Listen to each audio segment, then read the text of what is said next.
ఇక్కడ సామెతల గ్రంథం 10వ అధ్యాయం 22వ వచనంలో యెహోవా ఆశీర్వాదము ఐశ్వర్యాన్ని, అంటే ఆయన ఆశీర్వాదం ఐశ్వర్యాన్ని ఇస్తుందంట. యెహోవా ఆశీర్వాదాన్ని ఇస్తానని కాదు దాని అర్థం. యెహోవా ఆశీర్వాదం ఐశ్వర్యం ఇచ్చును. నరుని కష్టార్జితం వల్ల ఆ ఆశీర్వాదం ఎక్కువ కాదంట. అంటే నరుని కష్టార్జితం వల్ల అది ఎక్కువ అవుతుందేమో, కానీ దేవుడు ఏమంటున్నాడంటే అది దేవుడి వల్లే సాధ్యం అని దేవుడు చెప్తూ ఉన్నాడు. ఇప్పుడు చదవండి 24వ అధ్యాయం 35వ వచనం. ఆదికాండం 24:35. ఆయన ఇట్లా అన్నాడు, ఏమని? నేను అబ్రహాము దాసుడను, యెహోవా నా యజమానుని బహుగా ఆశీర్వదించిన కనుక అతడు గొప్పవాడాయను. అతనికి గొర్రెలను, గొడ్లను, వెండి బంగారములను. వెండి బంగారాలంటే మనం పెట్టుకోకూడదు కదా అంటాం కదా. బంగారం అనగానే అసలు మనం పెట్టుకోకూడదు బంగారం. కానీ అబ్రహాముకి ఏమున్నాయంట? వెండి బంగారం, దాసీలంట, ఒంటెలు, గాడిదలు, దయచేసి విస్తారమైన సంపద. అబ్రహాం వస్తా ఉంటే రాజులు సైతం లేచి సలాం అనేవాళ్ళు. అంత గొప్పవాడు అనమాట అబ్రహాం. అబ్రహాంని దేవుడు అంతగా ఆశీర్వదించాడు. వెండి బంగారం, ఆ రోజుల్లో డబ్బులు బదులు వెండి బంగారం ఉండేది. వెండి బంగారం, దాసీలు, గుడ్లు, గొర్రెలు, పశువులు, ఒంటెలు అన్నిటి దేవుడు ఇచ్చాడు. అంటే బహుగా ఆశీర్వదించబడ్డాడు అబ్రహాం. అంతగా ఆశీర్వదించబడ్డానికి కారణం ఏంటి అంటే అబ్రహాం దేవుడితో నిబంధన చేసుకుని ఆ నిబంధన బట్టి దేవుడు ఆశీర్వదించాడు. ఎక్కడి నుంచి ఈ ఆశీర్వాదం స్టార్ట్ అయిందంటే ఏదైనా తోటలో ఆదాము దగ్గర నుంచి దేవుడు దీవించాడు. ఆ తర్వాత ఎవరైతే దేవుని యొక్క నిబంధనలో ఉంటారో వారందరినీ దేవుడు ఆశీర్వదించాడు. ఆదికాండం 5వ అధ్యాయం 2వ వచనం చదువు. 5వ అధ్యాయం 2వ వచనం, 5:2. ఆదికాండము 5:2.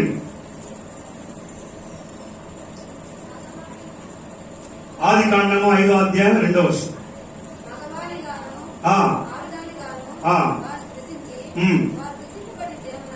వారు సృజింపబడిన దినమున వారిని ఆశీర్వదించి వారికి నరులని పేరు పెట్టండి. నరులంటే ఎవరు? ఆశీర్వదించబడిన వారిన. మరి మన జీవితంలో ఆశీర్వాదం ఉందా? ఆశీర్వాదం కోసం మనం ఎదురు చూస్తున్నావా? మన లక్ష్యం పెడితే చాలు, ఇంకన్నీ ఏం అవసరం ఉంది అనేటువంటి విషయంలో కాదు. ఇంకా మనం అన్ని విషయాలు వర్ధిల్లాలి, అన్ని విషయాలు మనం దీవించబడాలి. 9వ అధ్యాయం 1వ వచనం. ఆదికాండం 9:1. మరియు దేవుడు నోవహు అతడి కుమారులను ఆశీర్వదించి మీరు ఫలించి అభివృద్ధి పొంది భూమిని నింపుడి. చూడండి, ఇక్కడ అంటున్నాడు నోవహుతో, దేవుడు నిన్ను ఆశీర్వదిస్తున్నాను, నీ బిడ్డలను ఆశీర్వదిస్తున్నాను అని చెప్తున్నాడు. అలాగే 12వ అధ్యాయం 2వ వచనం. ఆదికాండం 12:2. నిన్ను గొప్ప జనముగా చేసి నిన్ను ఆశీర్వదించి నా నామమున గొప్ప చేయుదును. అబ్రహాంతో అంటున్నాడు ఏమని? నిన్ను ఆశీర్వదించి నీ నామమున గొప్పగా చేయుదును. ఇంకా నిన్ను ఆశీర్వాదంగా ఉంచుతాను, నీ నామాన్నే గొప్ప చేస్తాను, నిన్ను ఆశీర్వాదంగా ఉంచుతాను. భూమి యొక్క సమస్త వంశములు నీ ద్వారా ఆశీర్వదించబడతాయి. భూమి మీద ఉన్న సమస్త వంశములు నీ ద్వారా ఆశీర్వదించబడతాయి. నీ నామాన్ని గొప్ప చేస్తాను, నేను దీవించే వారిని దీవిస్తాను, నేను శపించే వారిని శపిస్తాను. భూమి యొక్క సకల వంశములన్నీ నీ ద్వారా ఆశీర్వదించబడతాయని దేవుడు అబ్రహాముతో సెలవిచ్చాడు. అలాగే 14వ అధ్యాయం 19వ వచనం. ఆదికాండం 14వ అధ్యాయం 19వ వచనం. అతడు అబ్రహామును ఆశీర్వదించి ఆకాశమునకు భూమికి సృష్టికర్తయు సర్వోన్నతుడైన దేవుని వలన దేవుడు అబ్రహాము ఆశీర్వదించబడునుగా కానీ దీవించెను. ఇక్కడ మనం ఎవరిని చూస్తాం? అక్కడ మెల్కీసెదెకును చూస్తాం. మెల్కీసెదెకు అంటే ఎవరు? అతడు తల్లి తండ్రి లేనివాడు, వంశావళి లేడు అని వాక్యం చెప్తుంది. అంటే దాని అర్థం యేసుక్రీస్తుకి సాదృశ్యంగా ఉన్నాడు మెల్కీసెదెకు. ఎక్కడి నుంచి వచ్చాడో తెలియదు అన్నమాట. షాలేము రాజు అని పేరు ఉంటుంది అక్కడ. అతడు మెల్కీసెదెకు అని రాసి ఉంటుంది. ఆయన ఎక్కడి నుంచో వచ్చి అబ్రహామును దీవించినట్లుగా మనం చూస్తాం. అబ్రహాము తన దగ్గర ఉన్నటువంటి 10వ వంతులు ఇచ్చినట్లుగా మనం చూస్తాం. అప్పుడు మెల్కీసెదెకు అబ్రహామును ఆశీర్వదించినట్లుగా చూస్తాం. ఇది final blessing in Abraham's life. అతనికి దీవెనలు మెండుగా దీవించబడ్డానికి అదొక కారణం. అలాగే 18వ అధ్యాయం 18వ వచనం, ఆదికాండం 18వ అధ్యాయం 18వ వచనం. అబ్రహామును పెద్ద చదవండి అమ్మా, సరిగ్గా చదవండి. అబ్రహాము నిశ్చయముగా బలము గల గొప్ప జనమగును, అతను మూలముగా భూమిలోని సమస్త జనములను ఆశీర్వదించబడును. ఎట్లనగా యెహోవా అబ్రహామును గూర్చి చెప్పినది అతని కలుగునట్లు తన తర్వాత తన పిల్లలను తన ఇంటి వారును నీతి న్యాయములను జరిగించుచుండిరి.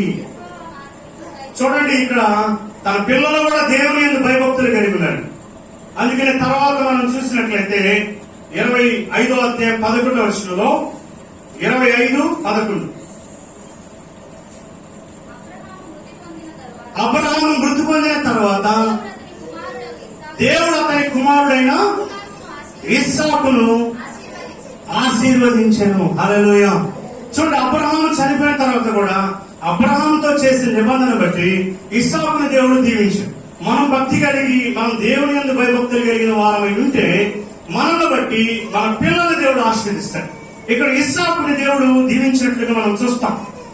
26వ అధ్యాయం 3వ వచనం కూడా చదువుదాం. 26వ అధ్యాయం 3వ వచనం.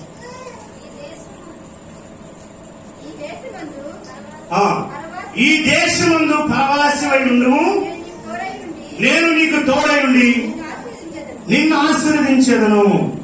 ఇస్సాకుతో దేవుడు చెప్తున్నాడు, ఈ దేశమందు పరవాసివై ఉండుము. పరవాసివై ఉంటా అంటే ఆ దేశంలోనే ఉండి ఆ దేశస్తుడు కానట్టుగా బ్రతకటం. మనం కూడా ఈ లోకంలో ఉంటాము, కానీ మనం ఈ దేశస్తులు అన్నట్లు కాకుండా పరలోక సంబంధులుగా బ్రతకటం. అంటే ఈ లోకంలోనే ఉంటే లోక సంబంధులుగా బ్రతకకుండా దేవుడి బిడ్డలుగా జీవిస్తాం. దేవుడు అంటున్నాడు, నువ్వు ఇక్కడ పరవాసివై ఉండు, నేను నిన్ను దీవిస్తాను. అలాగే 26వ అధ్యాయం 12వ వచనం. 26వ అధ్యాయం 12వ వచనం. ఇస్సాకు ఆ దేశమందు ఉన్నవాడై విత్తనం వేసి ఆ సంవత్సరము 100 ఫలము పొందెను.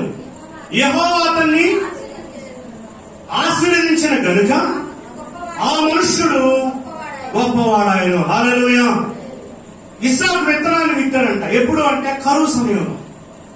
కానీ అబ్రహాము కుమారుడైన ఇస్సాకు దేవుని యొక్క నిబంధనలో ఉన్నాడు కాబట్టి అబ్రహాము కుమారుడైన ఇస్సాకు కరువు సమయంలో కూడా విత్తనాన్ని విత్తి తన పంటకు కావాల్సినటువంటి వర్షాన్ని రప్పించుకున్నాడు. విశ్వాసంతో విత్తనాన్ని విత్తాడు కాబట్టి దేవుడు అతనికి 100 పంటని అనుగ్రహించాడు. హల్లెలూయా. ఎందుకని దేవుడు ఇస్సాకును ఆశీర్వదించాడంటే ఇస్సాకు దేవునితో నిబంధన కలిగి ఉన్నాడు. అందువల్ల దేవుడు అతన్ని దీవించాడు. 26వ అధ్యాయం 24వ వచనం. 26:24. ఆ రాత్రియే యెహోవా అతనికి ప్రత్యక్షమై, నేను నీ తండ్రి అయిన అబ్రహాము దేవుడు, నేను నీకు తోడై ఉన్నాను గనుక భయపడకము, నా దాసుడైన అబ్రహామును బట్టి నిన్ను ఆశీర్వదించి నీ సంతానాన్ని విస్తరింపజేస్తాను అంటున్నాడు. ప్రియమైన వారు, ఇక్కడ మనం గమనించినట్లయితే మనం ఉన్నా లేకపోయినా మనం దేవుని యందు భయభక్తులు కలిగి దేవునిలో మనం నిబంధన చేసుకుంటే మనల్ని బట్టి మన సంతానం దీవించబడతారు, మన పిల్లలు ఆశీర్వదించబడతారు. వాళ్ళు ఎక్కడ ఏ పనిలో ఉన్నా, వాళ్ళు ఏ చిన్న పనుల్లో ఉన్నా కానీ ఆ పనిలో వారిని ఉన్నతమైన స్థితిలో దేవుడు ఉంచుతాడు. ఎందుకు అలా ఉంచుతాడంటే మనం దేవునితో చేసుకున్నటువంటి నిబంధన బట్టి. అబ్రహాం గురించి కూడా వాక్యం ఏం చెప్తుంది? అబ్రహాము తన పిల్లలకి దేవుని యందు భయభక్తులు కలిగి ఉండట నేర్పించాడు. హల్లెలూయా. సో ఆ విధంగా దేవుని యందు భయభక్తులు కలిగి నేర్పించడం వల్ల అబ్రహాము బిడ్డైనటువంటి ఇస్సాకు ఆశీర్వదించబడ్డాడు. అలాగే 28వ అధ్యాయం 4వ వచనం, ఆదికాండం 28:4. ఆయన నీకు అనగా నీకును నీతో కూడా నీ సంతానమునకు అబ్రహామునకు అనుగ్రహించిన ఆశీర్వాదం దయచేయుగాక. హల్లెలూయా. నీకును నీ సంతానమునకు. మన అబ్రహాము సంతానమా కాదు? ఎవరి సంతానము చెప్పండి? ఎవరి సంతానం? ఎలా? అబ్రహాము సంతానం ఎలా అయ్యాము?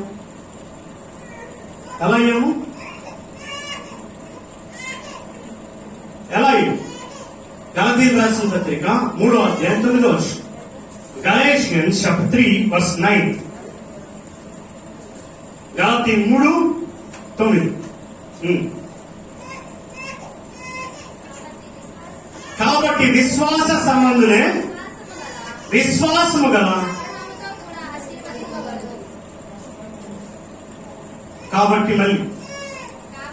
కాబట్టి విశ్వాస సంబంధులే విశ్వాసము గల అబ్రహాముతో కూడా ఆశీర్వదించబడదు. హల్లెలూయా. విశ్వాస సంబంధులే అబ్రహాము సంతానం. సో మనం విశ్వసిస్తే మనం కూడా అబ్రహాము సంతానం. ఏమని విశ్వసించాలి? మా పితరులైన అబ్రహాము. ఎందుకు మన పితరుడు అయ్యాడు? అబ్రహాం విశ్వాసులకి తండ్రి. మనం విశ్వసిస్తే మనం కూడా అబ్రహాము యొక్క పిల్లలు అన్నమాట, అబ్రహాం బిడ్డలు అన్నమాట. సో మనమే నమ్మాలి. అబ్రహాంకి ఇచ్చినటువంటి వాగ్దానాలు నాకు దేవుడు ఇచ్చాడు. ఆ వాగ్దానం బట్టి నేను ఆయన బిడ్డని. సో ఈ వాగ్దానాన్ని నా జీవితంలో దేవుడు నాకు కూడా ఇచ్చాడు. నేను ఆశీర్వదించబడతాను, నేను దీవించబడతానని నమ్మితే దాన్ని బట్టి మనం ఆశీర్వదించబడతాం. అబ్రహాం దేవుని యందు విశ్వాసం ఉంచాడు, మనుషుల మీద కాదు. అబ్రహాంలో ఉన్నటువంటి స్ట్రాంగ్ ఫెయిత్ అది. ఆ విషయాన్ని మనం ఎలా గమనించవచ్చు అంటే, అబ్రహాము ఒక దేశం మీదకి యుద్ధానికి వెళ్తాడు. అబ్రహాము సొదొమ గొమొర్రా రాజుల్ని వాళ్ళు వచ్చి సొదొమ గొమొర్రా రాజుల్ని ఓడించి 5 దేశాల రాజు సొదొమ గొమొర్రా దేశం మీదకి వచ్చి వాటిని పగలగొట్టుకుని అబ్రహాంతో పాటు లోతును కూడా తీసుకెళ్తుంటారు. అప్పుడు అబ్రహాము తనతో ఉన్నటువంటి పనివారిని తీసుకుని వారి మీద యుద్ధానికి వెళ్తాడు. ఈ దేశం రాజులు చేయలేనటువంటి పని, యోధులు చేయలేనటువంటి పని అబ్రహాం చేస్తాడు. అబ్రహాం తన పరివారం తీసుకుని వెళ్ళి వాళ్ళతో యుద్ధం చేసి వాళ్ళ మీద జయాన్ని తీసుకొచ్చాడు. అమ్మ ఏం నా గోళం రికార్డ్ అవుతా ఉంది ఇందాక నుంచి. అయితే అబ్రహాము యుద్ధము ఉన్నటువంటి పట్టిక కలిగిన వాడు, ఒక యోధుడిగా యుద్ధం చేసినట్లుగా మనకు కనపడదు. అయితే ఇక్కడ మనం గమనిస్తాము, అబ్రహాము యుద్ధం చేశాడు. చూడండి, ఆదికాండం 14వ అధ్యాయం 22వ వచనంలో అబ్రహాము ఆ రాజులతో మాట చెప్తాడు. చదవండి ఆ మాటని. ఆదికాండం 14వ అధ్యాయం 22వ వచనం. ఆదికాండము అబ్రహాము నేనే అబ్రహామును ధనవంతునిగా చేసినని నీవు చెప్పకుండానట్లు ఒక నూరు పోగైనను చెప్పులు వారైనను నీ వాటిలో ఏదైనను తీసుకొనని ఆకాశమునకును భూమికిని సృష్టికర్తమైన సర్వోన్నతుడైన యెహోవా ఎదుట నా చెయ్యెత్తి ప్రమాణము చేయుచున్న 5 రాజుల్ని జయించి సొదొమ గొమొర్రాల యొక్క ఆస్తి మొత్తం తీసుకుని వచ్చాడు అబ్రహాం. అప్పుడు ఆ సొదొమ గొమొర్రా రాజులు అంటారు, ఈ ఆస్తి మొత్తం నువ్వే తీసుకో. అంటే ఒక దేశాలకు సంబంధించినటువంటి సంపద అంటే ఎంత గొప్ప ధనం అది. ఆ సమయాన్ని నువ్వు ఉంటే నువ్వేమంటావు? ఇవ్వయ్యా అంటావు. కానీ అబ్రహాం అలా కక్కుడు పడ్డాం. అదేనా మన జీవితంలో మనం డబ్బు కోసం కక్కుడు పడతాం. అందుకని డబ్బు మన జీవితంలో రాదు. డబ్బునే దేవుడిగా కొలుస్తాం, అందుకే రావు మన జీవితంలో. అంటే దేవుణ్ణి పక్కన పెట్టేసి ధనాన్నే ప్రాముఖ్యత ఇస్తాం. అందుకని వాక్యం చెప్తున్నా, ఒకటి సిరికిని దేవునికి దాసుడిగా ఉండనేరని నేను మీతో నిశ్చయముగా చెబుతున్నాను. నీ ధనం ఎక్కడ ఉండునో నీ హృదయం అక్కడే ఉండిద్దని దేవుడు చెప్పాడు. అందుకని ఏమన్నాడు? ధనవంతుడు పరలోక రాజ్యంలో ప్రవేశించిన కంటే సూది బెజ్జంలో ఒంటి దూట సులువు అంటాడు. అంటే అంత కష్టమని దేవుడు ఎందుకు చెప్పాడంటే, నీ ధనం ఎక్కడ ఉండునో నీ మనసు కూడా అక్కడే ఉంది. అందుకనే దేవుడు అన్నాడు, నీ ధనాన్ని కూర్చుకోగాక కూర్చుకుంటే అది ఏం చేస్తుంట, చెమట వచ్చింది, తుప్పు పట్టింది అంట. అందుకని మన దగ్గర వచ్చిన ధనం అంతా ఏం చేయాలి, వచ్చినట్టుగానే ఫ్లో అవుతా ఉండాలి. వస్తా ఉండాలి, పోతా ఉండాలి, వస్తా ఉండాలి, పోతా ఉండాలి. సో ఆ సమృద్ధి జీవాన్ని మనం కలిగి ఉండాలని దేవుడు చెప్తున్నాడు. అయితే ఇక్కడ అబ్రహాం అంటున్నాడు, నేనే అబ్రహాముని ధనవంతుని చేస్తానని నీ దగ్గర ఉన్నటువంటి వాటిలో 100 పోగైనను చెప్పులు వారైనను ఏది తీసుకోండి. ఎందుకని నా సర్వోన్నతుడైన దేవుని ద్వారా నేను ఆశీర్వదించబడాలి, ఆయన ద్వారానే నేను దీవించబడాలి. ఇందా మనం చదివాం, యెహోవా ఆశీర్వాదము ఐశ్వర్యాన్ని ఇచ్చింది, నరుడు కష్టార్జితం వల్ల అది ఎక్కువగా. కానీ మనం ఏం చేస్తాం తెలుసా, కొంతమంది 2 మిస్టేక్స్ చేస్తారు. ఏంటో తెలుసా, కష్టపడితే మాత్రం దేవుడిని పక్కన పెట్టి కష్టపడతానే ఉంటారు, అందువల్ల ఆశీర్వాదాన్ని పొందలేదు. కొంతమంది ఏం చేస్తారు తెలుసా, కష్టం చేయకుండా దేవుడే నమ్ముకుని దేవుడే నన్ను దీవిస్తాడని అలా ఉంటారు, అందువల్ల వాళ్ళు కూడా నష్టపోతారు. మనం ఏం చేయాలి, మన శాయశక్తుల్లో మనము కృషి చేయాలి, ప్రయత్నం చేయాలి, కష్టపడాలి. దేవుడు అన్నాడు, కష్టపడిన వాడిని దేవుడు లక్ష్య పెట్టాడు. సోమరపోతుల్ని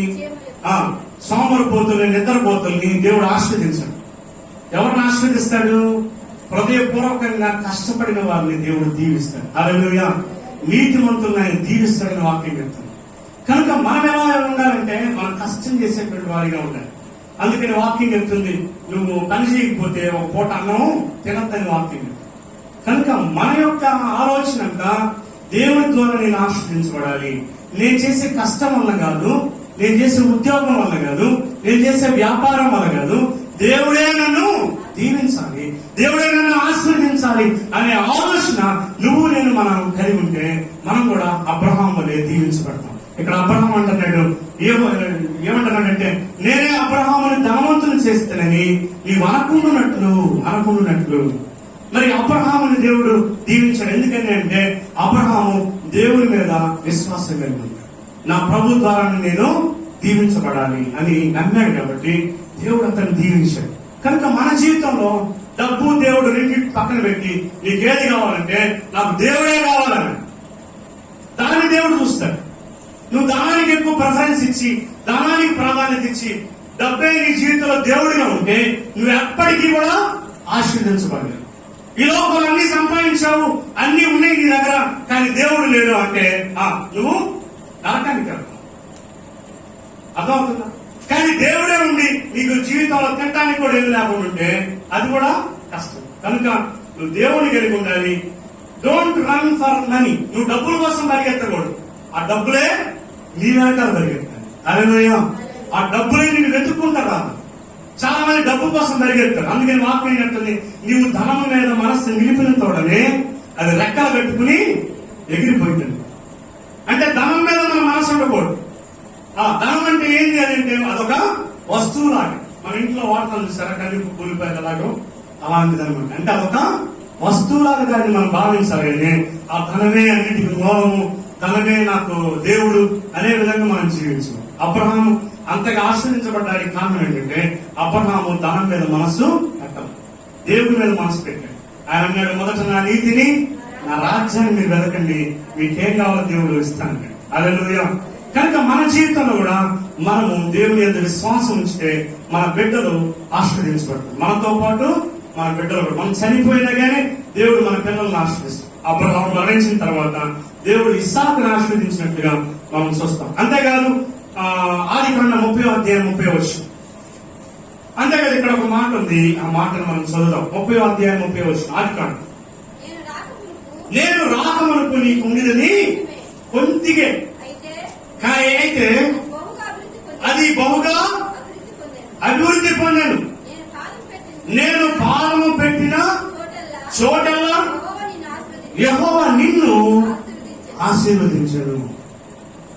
చూసారా, ఎప్పుడైతే యోసేపు ఆ ఇంటికి వెళ్ళాడో ఆ ఇంటిలో యాకోబు ఎప్పుడైతే వెళ్ళాడో ఆ ఇంట్లో అప్పటిదాకా ఉన్నది కొద్దిగానంట. కానీ ఎప్పుడైతే ఈ యాకోబు అనేటువంటి ఇశ్రాయేలు ఎప్పుడైతే ఆ ఇంట్లో అడుగు పెట్టాడో ఆ ఇంట్లో గొప్ప ఆశీర్వాదం. లాభంతో చెప్తాడు, నీకు మొదట్లో ఉంది కొద్దిగా, కానీ నేను అడుగు పెట్టిన ప్రతి చోటల్లా దేవుడు ఆశీర్వాదించాడు. నేను అడుగుపెట్టే ప్రతి ప్రదేశంలో దేవుడు నిన్ను ఆశీర్వదించాడు.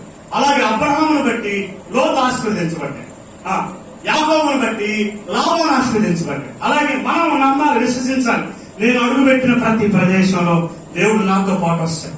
నేను అడుగుపెట్టిన ప్రతి ప్రదేశంలో ఆశీర్వాదం ఉండిద్ది అని నమ్మాలి. అంతేకాదు దేవుని యొక్క సేవకులు లేదా దేవుని యొక్క బిడ్డలు ఎవరైనా మన ఇంటికి వచ్చారు లేదా మన దగ్గరకు వచ్చారంటే అది కూడా ఒక ఆశీర్వాదం అని మనం విశ్వసించాలి. తద్వారా మనకి కూడా ఆశీర్వాదాలు దేవుడు ఇస్తాడు. కనుక ప్రియమైన దేవుని బిడ్డలారా, మనం అలాంటి దీవెలను మనం పొందుకోవాలి. కనుక ద్వితోపదేశకాండం 15వ అధ్యాయం 6వ వచనంలో ఒక మాట చదువుదాం. ద్వితోపదేశకాండం 15వ అధ్యాయం 6వ వచనం. Deuteronomy chapter 15:6. 15:6.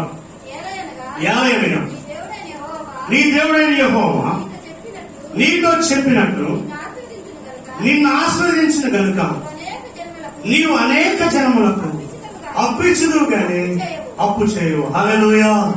ఇక్కడ అంటున్నాడు, నువ్వు అనేక జనములకు అప్పిస్తావు. కానీ మా పరిస్థితి ఎలా ఉంది? మనం అప్పులు తీసుకునే వారిగా ఉన్నాం. ఎందుకంటే మన విశ్వాసంలో స్థిరంగా లేవు. ప్రభువా, నువ్వు నన్ను దీవించు, నన్ను ఆశీర్వదించు, నన్ను అప్పించగల వాడిగా చేస్తానన్నావు కానీ అప్పు తీసుకునే వాడిగా చేయనన్నావు. నన్ను తలగా ఉంచుతావు కానీ తోకగా ఉంచున్నావు.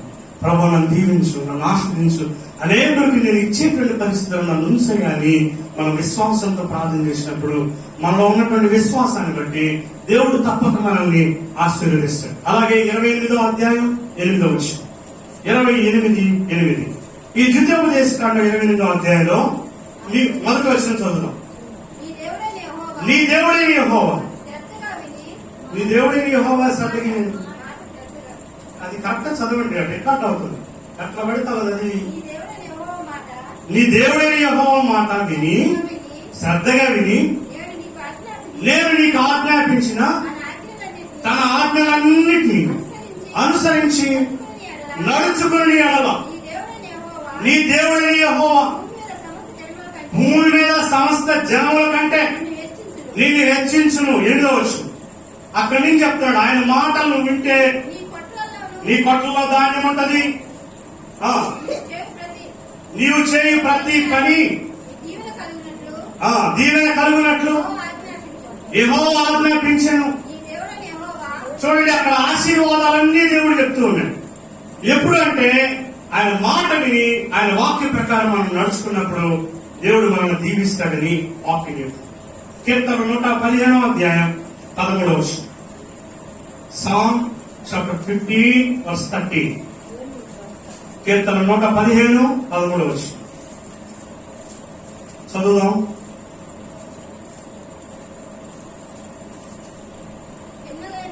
పిల్లలేని పెద్దలేని తన యందు భయభక్తులు కలిగిన వారిని యెహోవా ఆశీర్వదించును.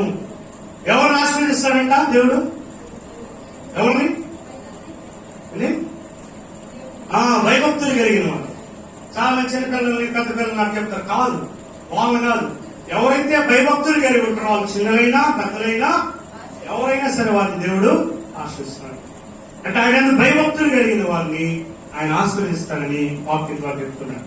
అలాగే లూకాసు సువార్త 24వ అధ్యాయం 50వ వచనం. కొత్త నిబంధనలో యేసుక్రీస్తు చెప్తున్న మాట. లూకాసు సువార్త 24వ అధ్యాయం 50వ వచనం. ఆయన బేతనీ వరకు తీసుకుని పోయి చేతులెత్తి వారిని ఆశీర్వదించను. హల్లెలూయా. వారిని చేతులెత్తి ఆశీర్వదించినట్లుగా మనం చూస్తాం. అలాగే రోమీయులకు రాసిన పత్రిక 15వ అధ్యాయం 29వ వచనం. Romans chapter 15:29. 15వ అధ్యాయం 29వ వచనం. రోమీయులకు రాసిన పత్రిక 15వ అధ్యాయం 29వ వచనం.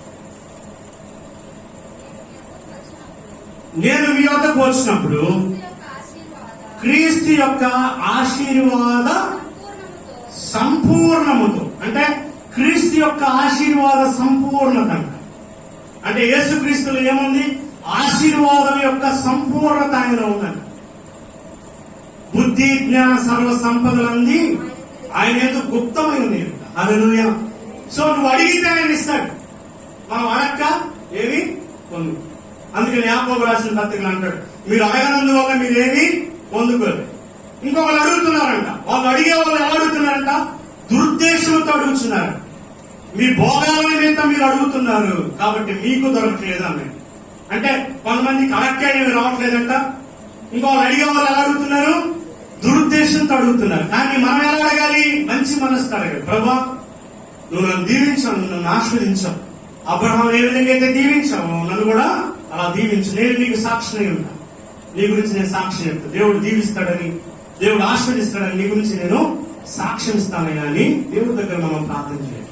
అప్పుడు దేవుడు మనల్ని దీవిస్తాడు. అందుకని ఇక్కడ ఉన్నాడు రోమిలకు రాసిన పత్రిక 15:29 ఏమంటే, నేను మీ వద్దకు వచ్చినప్పుడు క్రీస్తు యొక్క ఆశీర్వాదము సంపూర్ణతతో వస్తానని మీరు ఎరుగుదురు. అంటే క్రీస్తు యొక్క ఆశీర్వాద సంపూర్ణతతో వస్తాను అంటున్నాడు. అందుకని మనము దేవుని చేత ఆశీర్వదించబడ్డానికి మనం పిలువబడ్డాం. 1 పేతురు 3:9 రాయబడి ఉంటుంది, ఆశీర్వాదమునకు వారసులకు మీరు పిలువబడితిరి. ఆశీర్వాదానికి వారసులు అవడానికి మనం పిలువబడ్డాం. ఎవరి తరపున వారసులు? మనం అబ్రహాం తరపున వారసులు. ఎవరి ద్వారా మనం విడిపింపబడ్డాం? యేసుక్రీస్తు రక్తం చేత పాపం నుండి, శాపం నుంచి విడిపింపబడి ఆశీర్వాదంలోనికి మనం ప్రవేశించాం. అర్థమైందా? ఆదికాండంలో ఏదైనా తోటలో ఆదాము చేసిన పాపానికి, శాపాన్ని, దుఃఖాన్ని, ఇంకా సరైన ఫలాలు లేనటువంటి అనుభవం. అందుకనే దేవుడు అన్నాడు, నీ నిమిత్తము నేలను నేను శపిస్తున్నాను. అవి నీకు ముండ్ల పొదల్ని, గచ్చ పొదల్ని, తుప్పుని పండిస్తాయి. నువ్వు నేలకి చేరు వరకు నీ చెమటని కార్చుకుంటాను, ఆహారం తింటాం అని శపించాడు. కానీ ఇంకా మనం అదే శాపంలో ఉంటే మనం దీవించబడినట్లు కాదు. యేసుక్రీస్తు నీ కోసం, నా కోసం ఆ శాపాన్ని తొలగించడం కోసం కల్వారి శిలువలో ఆయన నీ కోసం, నా కోసం ప్రాణం పెట్టాడు. ఆయన రక్తం ద్వారా మనకి విడుదల, విమోచన, పాప క్షమాపణ, శాపానికి విమోచన దేవుడు ఇచ్చాడు. మనం దేవుడిని నమ్ముకుని, అంగీకరించబడి, విశ్వసించి ఇంకా మనం ఆ శాపంలో బ్రతుకుతుంటే దేవుడు మనకు ఒక రక్తాన్ని చిందించి ప్రాణాన్ని పెట్టినది కూడా అర్థమే. కనుక మనం విశ్వసించాలి. ఏమని? ఎందుకంటే దేవుడు నాకు విశ్వాసం ఉంచాడు. ఆయన నా పాపం తొలగించాడు, నా మీద ఉన్న శాపాన్ని కొట్టివేశాడు. ఆయన రక్తంలో నాకు విడుదల ఉంది, ఆయన రక్తంలో నాకు శాప విమోచన ఉంది. నేను దీవించబడిన బిడ్డని, నేను ఆస్వాదించబడిన బిడ్డని, నేను అబ్రహాము సంతానాన్ని, అబ్రహాము యొక్క వాగ్దానానికి నేను కూడా వారసురాల్ని, నేను దీవించబడ్డానని నువ్వు విశ్వసిస్తే దేవుడు లోకంలో ఉన్న వారందరికంటే నేను బహుగా హెచ్చిస్తాడు. తల ఉంచున్నాం, ప్రార్థన చేద్దాం. ప్రభా, నువ్వు నన్ను తలగా ఉంచుతాను కానీ తోకగా ఉంచున్నాను. నీవు నన్ను దీవిస్తానన్నావు, నీవు నన్ను దీవించిన ఆయన ఆస్వాదించాడు. ప్రార్థన చేసుకున్న పరిశుద్ధుడా, ప్రేమ కలిగిన తండ్రి, కృప కలిగిన దేవా, ఎందరైతే నాయన ఈ యొక్క సమయంలో నేను నీకు ప్రార్థిస్తున్నారా ప్రభా, ఎదుగునైనా మీరు సెలవిచ్చారనైనా యెహోవా ఆశీర్వాదము ఐశ్వర్యాన్ని ఇచ్చింది అని ప్రభా, ఎదుగునైనా మేము ఐశ్వర్యవంతులుగా, భాగ్యవంతులుగా, అయినా సంపన్నులుగా, సమృద్ధి కలిగిన వారిగా ఉండాలని నువ్వు కోరుతున్నావు.